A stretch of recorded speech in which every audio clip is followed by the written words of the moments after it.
Yang saya hormati Bapak Saudara Presiden dan Media, Bapak Kiai Haji Dr. Firman, Ibu Suki, selamat datang di Bapak Tasikmalaya, Bapak Ketua Umum, beserta pimpinan yang terdahulu yaitu pimpinan dari pusat yang hadir kesempatan ini.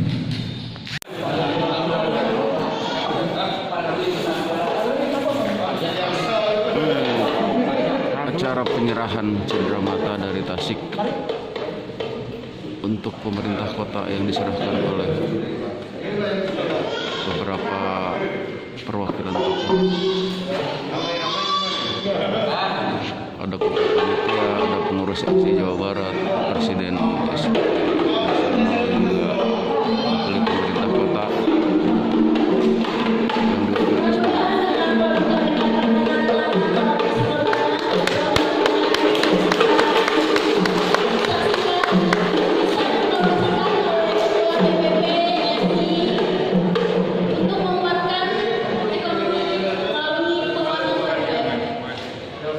Assalamualaikum warahmatullahi wabarakatuh.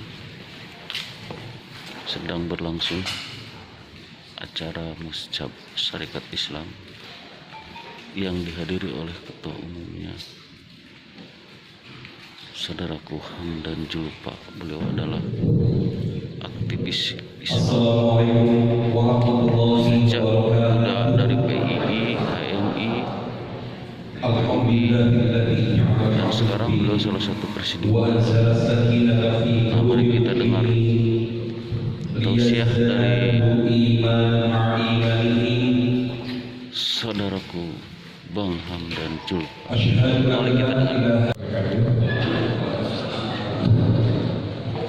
Inna alhamdulillah nahmaduhu wa nasta'inuhu wa nastaghfiruh wa na'udzu billahi min shururi anfusina wa min sayyiati a'malina. Wa man yahdihillahu fala mudilla lahu wa man yudlil fala hadiya lahu. Asyhadu an la ilaha illallah wa asyhadu anna Muhammadan abduhu wa rasuluh. Allahumma shalli ala sayyidina Muhammad wa ala alihi wa sahbihi ajma'in. Secara yang saya hormati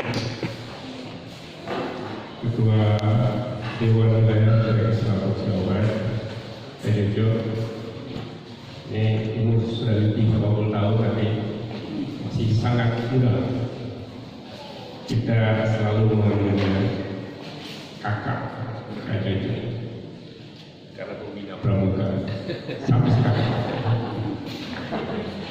Abah Dadang, ini ketuanya masih lebih muda dari panggilannya dulu Abah. Dr. Dadang Suara, saya hormati. Ini ada bersama saya Ketua DPP, salah satu Ketua EP Syarikat Islam, Pak Ferry Julianto. Beliau juga adalah Ketua Badan Percepatan Pengembangan Ekonomi Syarikat Islam. Kalau di luar, beliau waktu ketua umum Gerindra. Di SI ini banyak dari berbagai partai. Ada ini juga dari partai PKS, dari PKS, dan macam-macam. Saya juga bekas dari partai Bulan Bintang, tapi sudah tidak aktif, sudah 15 tahun.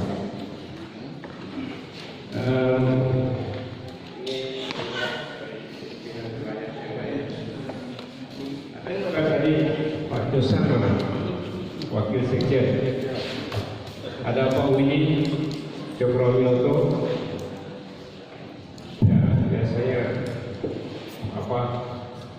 Selalu mengamati dari luar mereka. Sambil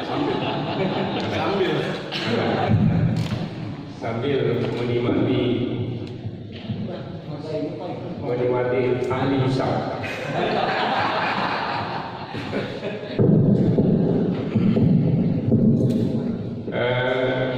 Pak Kepala Islam khusus ucapkan salam hormat dan terima kasih atas kehadirannya pada hari ini.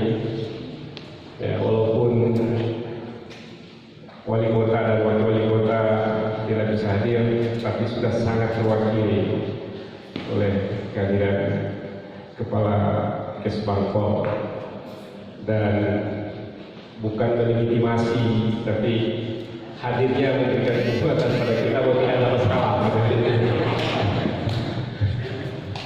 Saya juga selalu diawasi oleh Satgas ini. Ya. Jadi Satgas ditanya, ini ramai nggak sih? Ini Satgas di rumah ini luar biasa, itu kali dekat juga. Iya. Satgas di rumah kan saya hampir tiap minggu masih jalan ke kota, jadi Satgas selalu mengontrol. Tapi alhamdulillah kita menjaga betul, karena yang di kita ini kan COVID sama dengan hantu, tidak kelihatan tapi ada. Cuma bedanya hantu kira-kira bisa masuk kemana-mana. Tapi kalau COVID ini bisa ada pembatas sedikit kalau kita pakai masker gitu. Jadi karena itu masih lebih gampang mengatasi hantu daripada COVID. Jadi itulah harapan kita tetap menjaga. Saya bicara ini saya lepas masker sebentar dan jaraknya agak berbeda, sehingga tidak perlu masalah. Jadi karena itu kita tetap menjaga protokol kesehatan di tengah acara yang seharusnya tidak boleh. Jangan sampai wali kota yang nanti kena, kita harus jaga semua. Ya. Karena ini adalah program nasional. Begitu juga nanti peserta kita tetap jaga protokol kesehatan. Bapak-bapak dan saudara yang saya hormati, saya kalau ke Tasik merasa hati saya ini adalah kota yang sangat bersejarah bagi syarikat Islam. Ya. Sukaraja, dulu namanya Sukaraja. Ya. Itu pelayan Tasik, bertasik semula daerah kecil, tapi karena ketika Belanda membangun rel kereta yang menghubungkan Jawa, dari sini ada stasiun kereta ini menjadi kota bandar yang sangat ramai, jadi berubah menjadi kota Tasik. Jadi karena rel kereta dibangun oleh Belanda, itulah Tasik menjadi sangat luar biasa. Dan bagi syarikat Islam ada satu hal yang sangat kita ingat bersama, bahwa Cokro Aminoto selama 2 tahun ditahan oleh Belanda karena peristiwa di Tasik, walaupun bedanya di Ciberem di Leres tahun 1919. Masuknya syarikat Islam di Tasik sejak tahun setelah dipimpin oleh Cokro Aminoto pada 1913 masuk ke sini, dan ada kongres syarikat Islam di sini tahun 1918. Setelah kongres itu beberapa tokoh yang kita kenal mungkin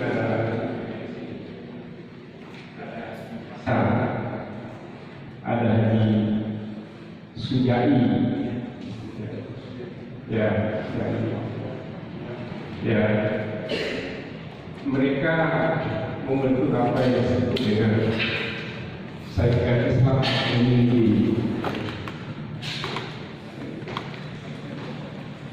Mereka gerakan di bawah tanah membentuk milisi dengan baiat yang tidak seperti baiatnya syarikat Islam, karena gerakan khusus termasuk ketaatan kepada pemimpin dan berjuang bersama dalam rangka adil pembebasan Indonesia dari penjajah.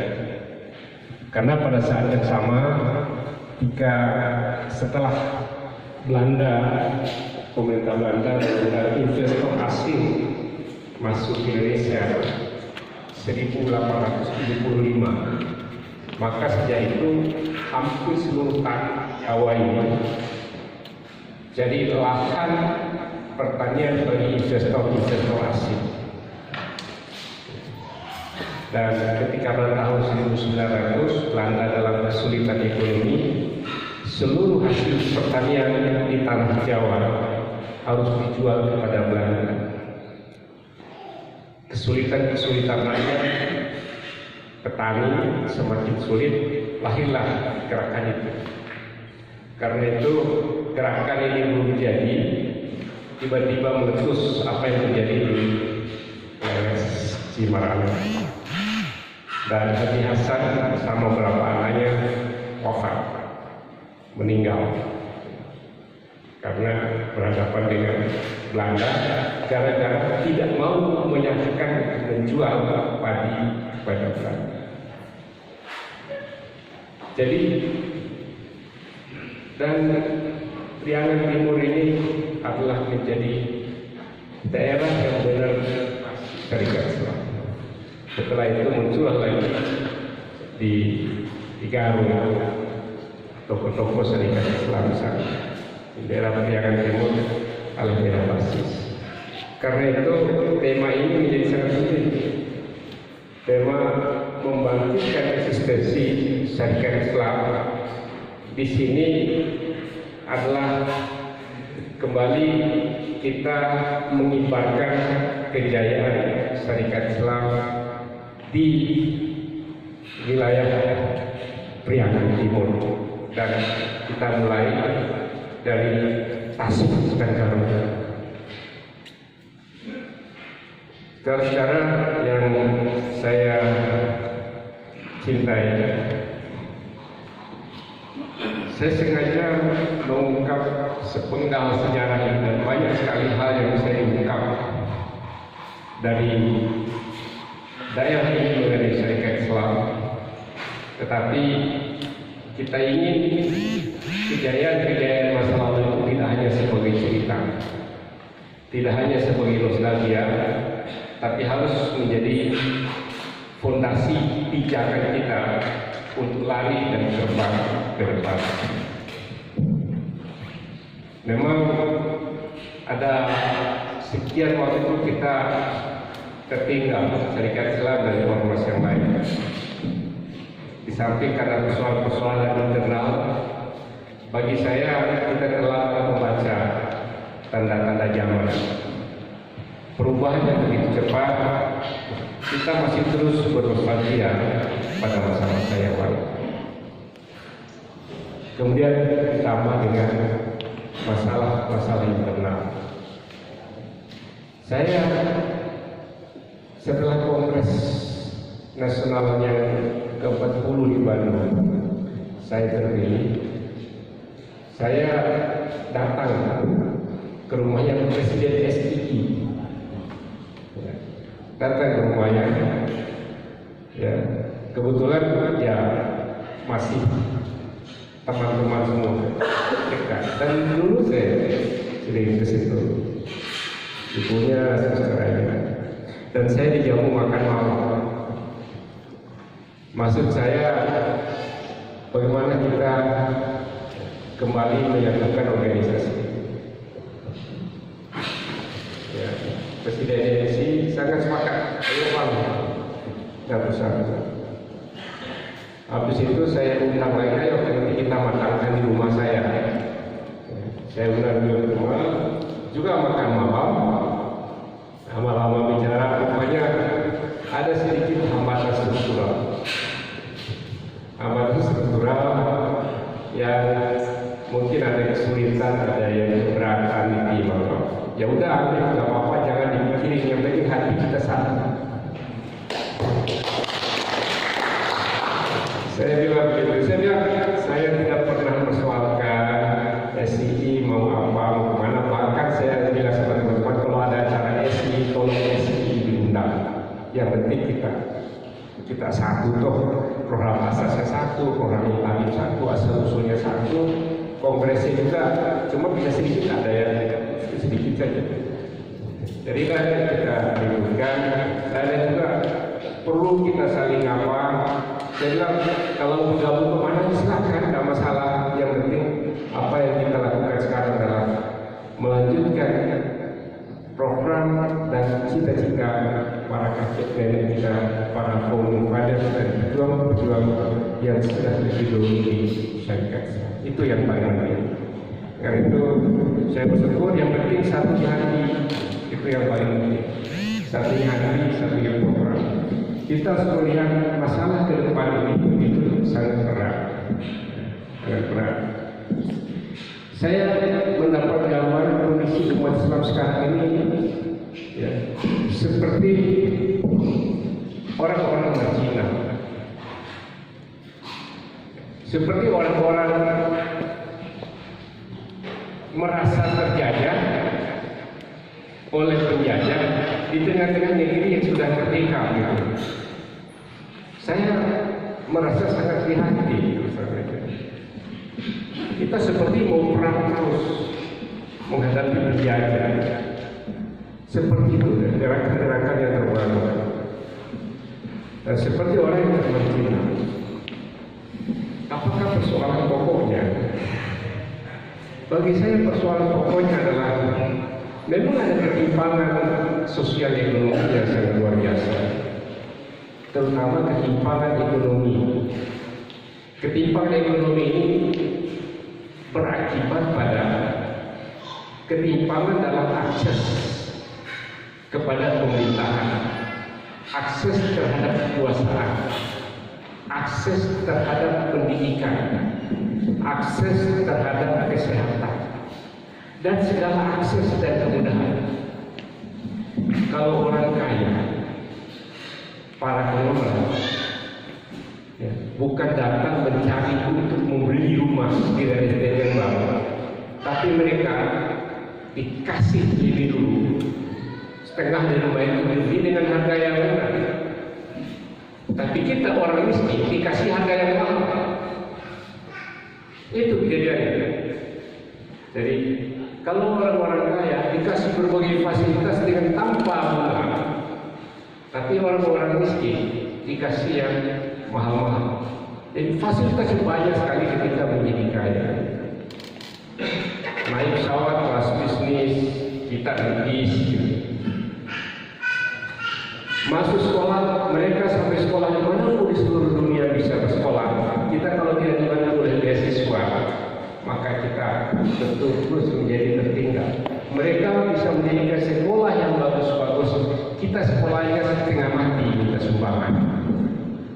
Ini kondisi ketimpangan sosial ekonomi yang sangat luar biasa. Dan kebetulan berhadapan dengan politik sistem yang baru yang sangat bebas dan liberal. Kata Soekarno juga Cokro bahwa dalam politik yang liberal itu adalah alat bagi kapitalis untuk mempertahankan kekuasaan. Memang benar. Karena hanya kapitalis saja yang bisa sangat dekat dengan kekuasaan, karena bisa mereka membiayai kampanye, membiayai dan lainnya, dan dengan mudah untuk bertemu dan mendapatkan akses kebijakan terhadap orang yang menang yang sudah dibiayai itu. Jadi logikanya sederhana. Kita 4 juta orang turun di Monas baru aras itu goyang. Tapi kalau para konglomerat 2-3 orang dengan karpet merah dan bisa merubah kebijakan. Jadi inilah persoalan kita dan inilah persoalan umat. Lalu bagaimana caranya? Saya dan bagi sedikit setelah berpikir, kita kembali kepada fondasi. Fondasi yang paling mendasar. Gerakan SDI Gerakan SDI itu adalah gerakan pemberdayaan usaha kaum migran. Kira-kira dulu waktu kerajaan Kesultanan Surakarta berkuasa, orang-orang Laweyan itu adalah satu daerah otonomi tersendiri yang memiliki kemandirian dan kemerdekaan yang sangat luar biasa. Karena mereka adalah para pedagang yang sangat berpengaruh pada saat itu. Tapi lama-lama mereka mundur pelan-pelan karena pengaruh politik Belanda, ya, ekonomi industri besar dipegang oleh Belanda dan Eropa, ekonomi tengah supplier dan lain sebagainya itu oleh orang-orang Tionghoa. Maka kembalilah terpinggirkan, bangkit melalui SDI. Nah, kalau kita lihat Indonesia ini awalnya Islam itu menang, ya, menang tinggi, dihormati dan menjadi penguasa kesultanan dari Aceh, Samudra Pasai sampai di Kesultanan Hindu dan Tidore adalah dimulai dari pengaruh ekonomi dan para pedagang muslim terbangun di daerah pantai, dan jadilah Indonesia luar biasa dengan kekuatan ekonomi, pasar dikuasai, seluruhnya jalur perdagangan dikuasai, jalur laut dikuasai, dan ramailah orang harus lewat dulu di Istanbul, baru ke Eropa, penguasa ekonomi. Nah, sedemikian lama dijajah oleh Belanda, oleh VOC, maka runtuh ini kekuatan ekonomi. Runtuh. Dan kita menjadi bangsa yang terjajah, mula-mula dikuasai oleh ekonominya, jadi terjajah secara ekonominya, dengan demikian secara politik menjadi sangat mudah. Dan pada saat itu Belanda tidak mau dia turun langsung ke masyarakat di bawah. Yang suruh berhadapan adalah para raja-raja lokal, para menak lokal turun ke bawah untuk mengut pajak. Sehingga terjadilah di daerah sini ribut antara rakyat Sulawesi dengan para menak Sunda.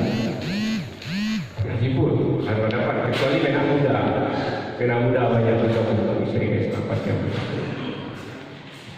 Jadi, saudara, ini juga perlu menjadi perhatian kita untuk membaca tanda-tanda zaman ini. Belum lagi perubahan yang serba cepat pada saat sekarang ini. Ya, perdagangan langsung sudah mulai berkurang, mulai perdagangan online. Orang di Indonesia baru berbicara dengan revolusi 4.0. Di Jepang dan beberapa negara sudah berbicara tentang 4.5 dalam bidang teknologi. Nanti pada saatnya orang yang berdagang tidak perlu lagi pedagang perantara. Nanti langsung produsen dengan konsumen pada saatnya dengan 5.0. Jadi antisipasi ini secara perlu, dan gerakan apa yang kita lakukan untuk mencapai dan bisa lancar. Sekali lagi saya sekankan gerakan dakwah ekonomi. Inilah yang menjadi fokus kita. Lalu dengan dakwah ekonomi, apakah kita meninggalkan dakwah politik? DPP sudah menggariskan bahwa kita mengambil jarak yang sama dengan semua partai politik. Bagi kita, dan sudah kita berazam bahwa gerakan ekonomi inilah yang akan mengubah peta politik.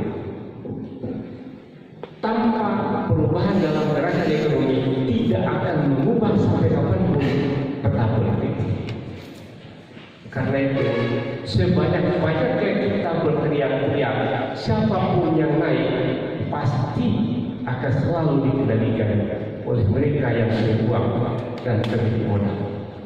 Walaupun orang diangkat oleh kita, percaya sama saya. Karena pada akhirnya dalam politik yang bebas seperti ini, maka finansial dan kekuatan ekonomi menjadi pengikat. Tetapi suatu saat kalau gerakan kita ini tumbuh dan besar, kita mulai memiliki kekuatan ekonomi, walaupun tidak tinggi, tapi memperbanyak kelompok menengah dalam istilah politik, maka kita semua menjadi orang-orang independen. Inilah yang diwariskan dalam program asas, Syarikat Islam maupun juga Syarikat Islam Indonesia sama. Ya. Sokro terus menganjurkan untuk memperkuat kekuatan ekonomi untuk mendirikan koperasi dan melakukan gerakan Swadesi. Gerakan Swadesi, gerakan membeli produk sendiri dan produk kawan sendiri. Gerakan untuk membeli penjual kawan sendiri dan saudara sendiri. Ini bukan pekerjaan mudah, pekerjaan berat, tapi program asas mengamankan bahwa kita pasti akan berhasil, kata Cokro di sebelum merdeka menulis tafsir program asas dari tahun 1930 sampai 31. Dalam program asas itu diyakinkan kita dengan persatuan umat, dengan kemerdekaan umat, dengan pemerintahan yang berdasarkan nilai-nilai dan ajaran Islam, dengan keadilan ekonomi, dengan persamaan hak, kita akan mencapai kemerdekaan sejahtera. Itu inti program asas. Tapi itu semua pada saat itu digambarkan menuju Indonesia yang merdeka. Saat itu persatuan kita untuk menuju Indonesia merdeka.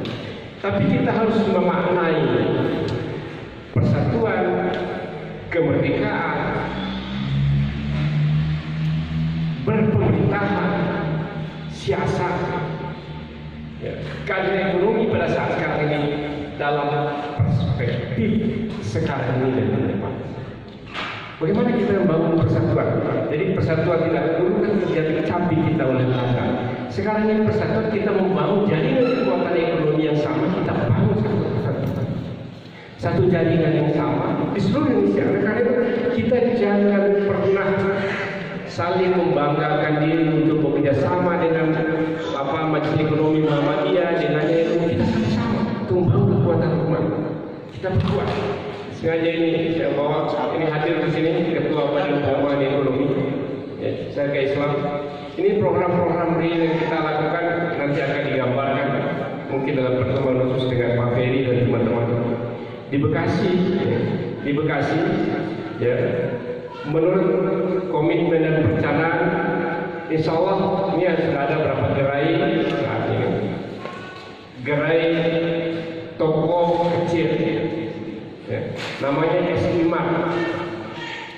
Rencananya tahun 2021 akan ada 100 S5 di Bekasi. Ya. Ini kecil-kecil gitu. Tapi S5 ini punya kekhasan. Kekhasannya toko retail, belum kecil-kecil, tapi dia itu toko grosir. Tapi di samping itu dia punya kewajiban membina 100 pedagang kecil dan warung di sekitarnya, dan itulah yang harus dia suplai. Jadi walaupun toko kecil tapi disuplai. Dan anggota-anggota yang tergabung dalam toko-toko kecil dan warung itu harus mengikuti pengajiannya syarikat Islam. Jadi iman dan rohani yang kita isi, ekonominya kita kembangkan. Ini yang tidak dimiliki oleh orang lain, dan kita mulai praktekkan, dan contoh keberhasilan yang sudah ada, dan ini kita mulai lipat gandakan secara pelan-pelan dan terus-terus. ini satu model gerakan saja, yaitu kaitan dengan retail. Dan dari retail itu akan ada distribusi center. Dari distribusi center itu kita kuasai, maka pada akhirnya kita perkuat nanti di produksi.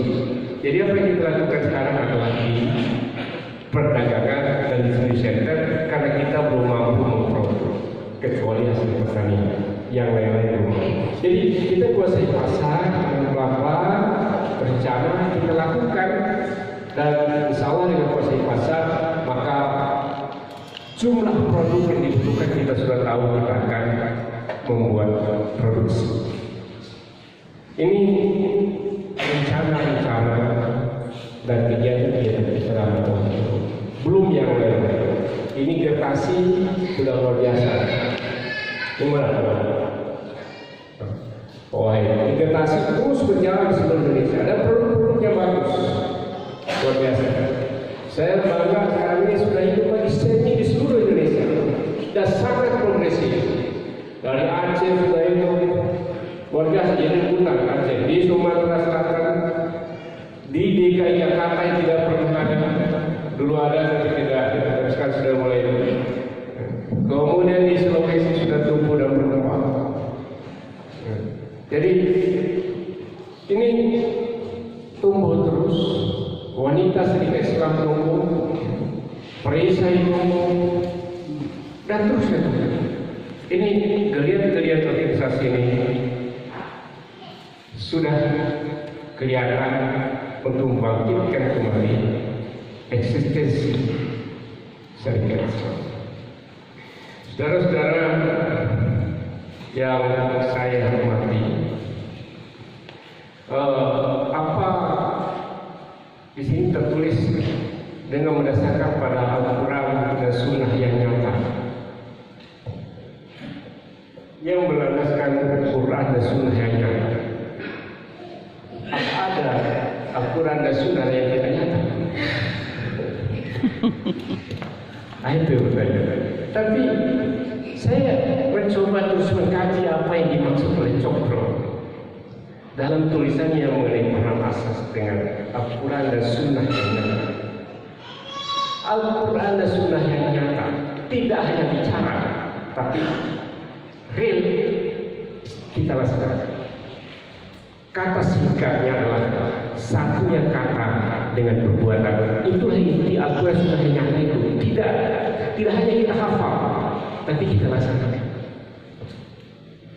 Dan kemunduran Islam menurut Cokro adalah meninggalkan Al-Quran dan Sunnah yang nyata. Jadi saya sangat apa membaca tulisannya Cokro dan ceramah-ceramahnya Cokro. Jadi saya baca bukunya biografi Rasulullah, biografi Abu Bakar, biografi Umar radhiyallahu anhu, biografi Utsman bin Affan, biografi Ali yang ditulis oleh Muhammad Haikal. Bukunya saya coba baca secara pelan-pelan.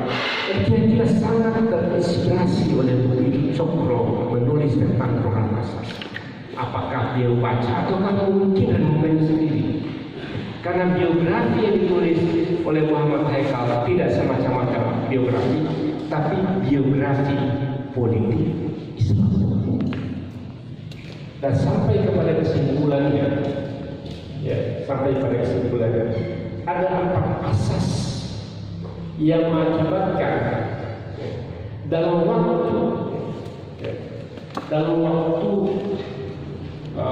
Rasulullah menilai 10 tahun setelah hijrah, 2 tahun ditambah oleh Abu Bakar, 10 tahun sekian hari oleh Umar.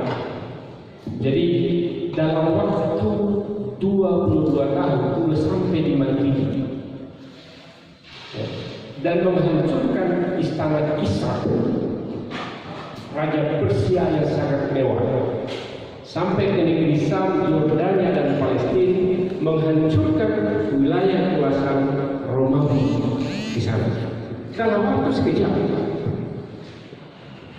Sepertinya Cokro merenungkan sangat luar biasa. Ada apa di balik kemenangannya sangat luar biasa? begitu hebat. Satu, karena Cokro, karena umat Islam memiliki keimanan dan keteguhan keyakinan biasa mati pun mereka hadapi dalam rangka menegakkan kalimat Allah dan dakwah.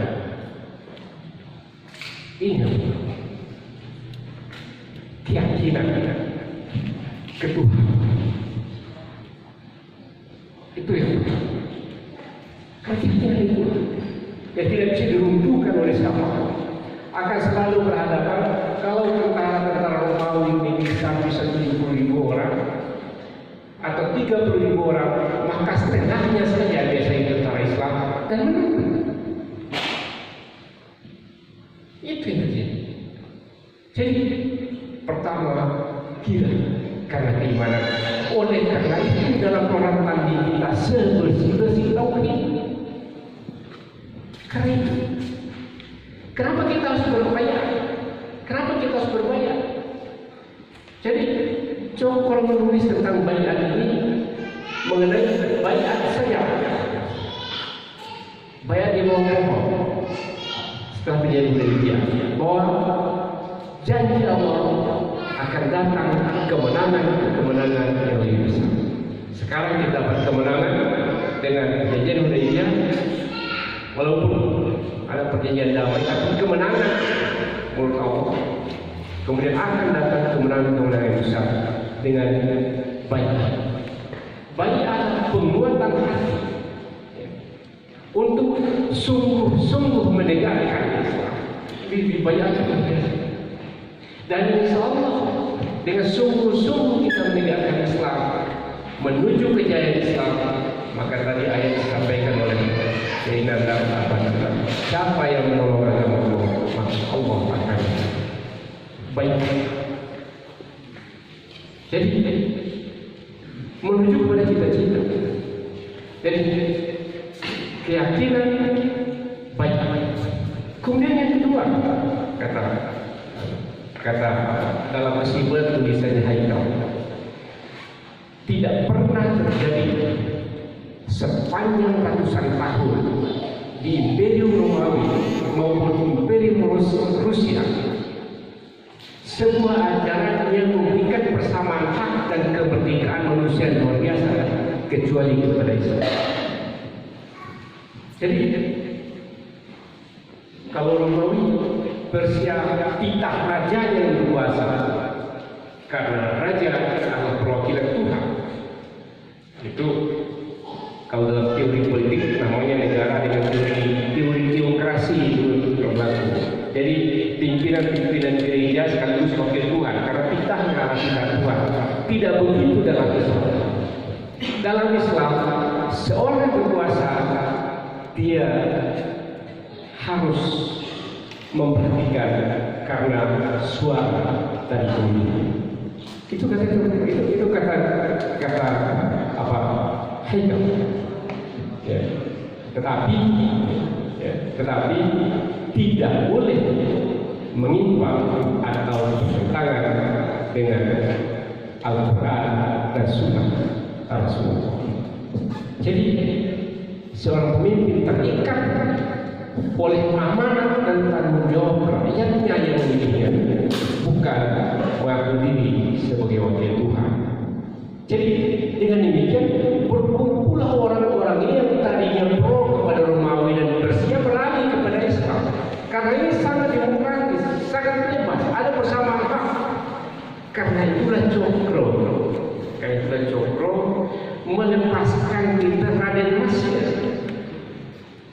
Panggilan antara kita dengan kita dipanggil dengan saudara. Walaupun saya ketua umum tidak dalam panggil bapak dalam tradisi SI, saudara ketua umum. Karena itu zaman Soekarno tidak boleh dipanggil Bapak Soekarno, Bung Karno. Pengganti kata saudara. Bung itu panggilan yang biasa untuk orang Ambon. Tapi panggilan yang singkat dipanggil dengan Bung Karno, saudara Soekarno. Jadi ini pengaruh contoh persamaan. Inilah yang melantangkan kerajaan dua imperium besar, Imperium Romawi dan Imperium Persia. yang mengirim Abraham itu dengan tenaga gajah menghancurkan Ka'bah, tapi ditahan oleh Allah dengan melemparkan burung ababil dengan batu-batu yang membuat mereka terbakar. Kira-kira mereka itu kalau istilah modernnya penyakit antraks apa itu yang muncul luka-luka sekujur tubuh itu, ya? Ya, bukan. Nanti digalas lagi. Sekarang sudah ada vaksinnya. Kira-kira gitu. Tapi itu perumpamaan Allah dilemparkan dengan batu semua mereka itu mati semua. Jadi itu yang kedua. Kemudian yang ketiga adalah uhuwah, persaudaraan. Karena itu dalam program asas kita uhuwah itu bagian yang pertama. Soekarno mempidatokannya sebagai nasionalisme dan persatuan sebagai yang pertama. Kita baca. Jadi itu mengikuti kata-kata dalam program asas. Program asas itu persatuan. Persatuan apa? Uhuwah. Karena itu ketika Rasulullah sampai ke kota Yatsrib mempersaudarakan dulu kaum Muhajirin dan kaum Ansar. Setelah mereka bersaudara, baru dari tanah tangan semua soifah atau piagam. Madinah itu soifah, piagam Madinah. Yang terdiri dari pasal itu. Yang pertama di pasal 1 di soifah itu katakan innahum ummatan wahidah. Sungguhnya mereka itu adalah umat yang satu, memperkuat persatuan, solidaritas. Dan inilah yang membuat Islam itu luar biasa. Kemudian asas yang keempat adalah musyawarah. Jadi hampir seluruh bagian politik dalam Islam, dalam praktik Al-Quran dan Sunnah yang nyata yang dilakukan oleh Rasul dan para ulama rasyidin adalah dengan musyawarah. Dengan musyawarah. Jadi musyawarah itu ada kesamaan dan kebakaran Rasulullah ketika perang Quraisy sudah hafal perang Uhud. Rasulullah berkeyakinan kita bertahan di Madinah dalam rangka menghadapi kafir Quraisy. Bertahan di Madinah kenapa? Karena kita lebih menguasai seluruh gang-gang kecil di kota Madinah, kita pasti menang kata Rasulullah. Tapi kata sahabat-sahabat yang lain dalam musyawarah itu, ya Rasul, kita lebih baik berhadapan mereka di Uhud. Maka Rasulullah mengikuti pendapat mereka dan mengikuti perintah Allah Faizal serta bertawakal. Apabila kalian sudah mengambil keputusan, maka bertawakal kepada Allah. Walaupun setelah keputusan ini ada beberapa sahabat yang ragu juga kembali kepada Rasul. Ya Rasul, apa keputusan sudah benar? Ada ragu. Jadi dia dimintanya yang paling dekat kepada Rasul, yaitu Zaid bin Harith. Bertemu Rasul, mengajak. Kata Rasul, tidak pantas bagi seorang Rasulullah yang sudah memakai baju besi untuk mundur. Karena Rasul menghormati